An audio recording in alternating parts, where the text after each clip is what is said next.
الذي خلق الإنسان وعلمه البيان والصلاة والسلام على نبيه الذي أرسل بالسنة والقرآن أما بعد فأعوذ بالله من الشيطان الرجيم بسم الله الرحمن الرحيم لتجدن أشد الناس عداوة للذين آمنوا اليهود والذين أشركوا. سامعین کرام، دین اسلام وہ چمکتا ہوا آفتاب ہے کہ جس کی بدولت چہاردام عالم توحید و سنت کے نور سے منور ہیں، اور یہی نور اسلام اہل باطل کے لیے آشوب چشم ہے. یہی وجہ ہے کہ اہل کفر نے اسلام اور مسلمانوں کے خلاف فضائے عداوت قائم کر رکھی ہے.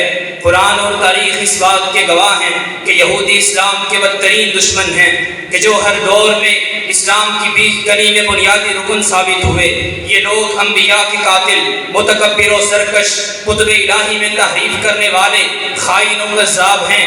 اسلام اور مسلمانوں سے یہود کی مجموعی عداوت کو کتاب اللہ نے بیان کر کے ان کی تمنائے فاسدہ کا پردہ چاک کیا.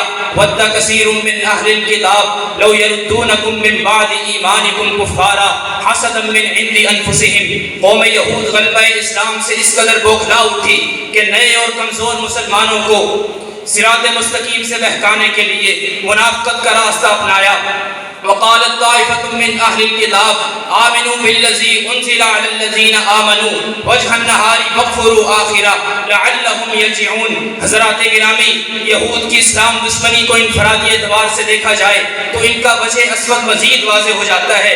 یہود کی خباثت کا یہ عالم ہے کہ خالق ارض و سما کی شان اقدس میں گستاخانہ کلمات کہے.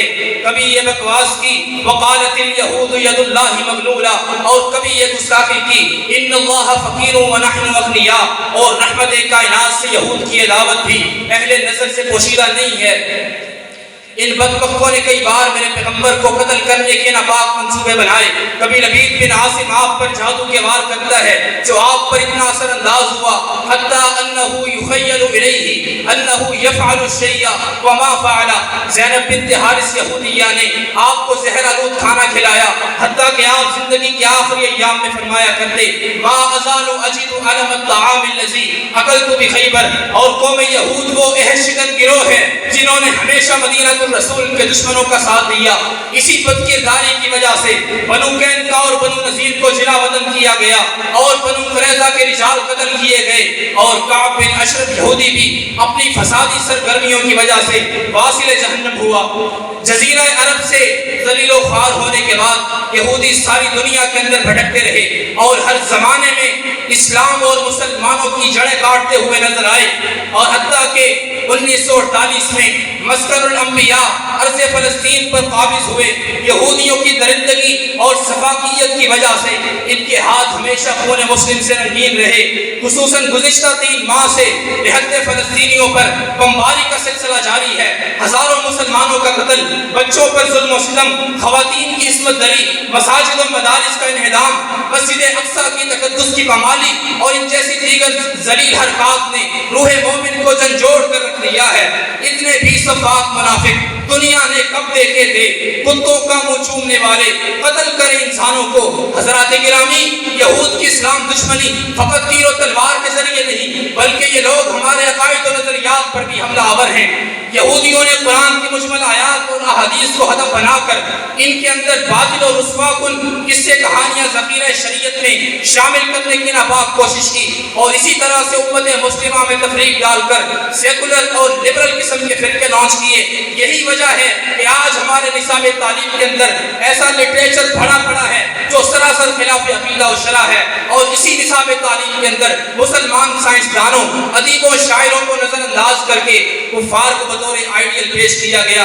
سامعین کرام، یہود کی مستقل چال بازیوں کی وجہ سے اسلامی تہذیب کا روشن چہرہ مسخ کر کے رکھ دیا گیا ہے.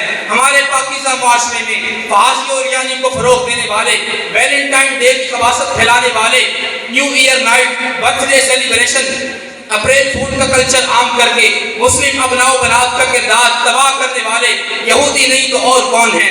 حضرات گرامی، یہود و نصارہ آج دنیا میں اس لیے غالب ہیں کہ وہ اپنے اجداد کی فطرت رذیلہ پر آج بھی قائم ہیں، لیکن افسوس کہ مسلمانوں نے اپنے اسلاف کی روشن تاریخ کو نسیم منسیہ کر دیا۔ اور میں برملا اعلان کرتا ہوں کہ زوال امت کی بنیادی ترین وجہ ضعف ایمانی اور ترک جہاد ہے۔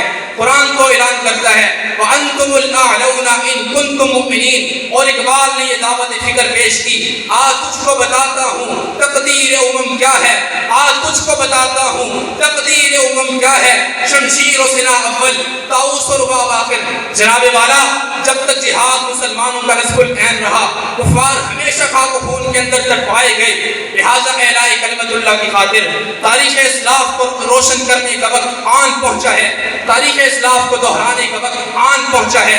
شب گریزاں ہوگی آخر جلوہ خورشید سے، اور یہ چمن معمور ہوگا نغمہ توحید سے۔ ھذا ما عندی واللہ المستعان۔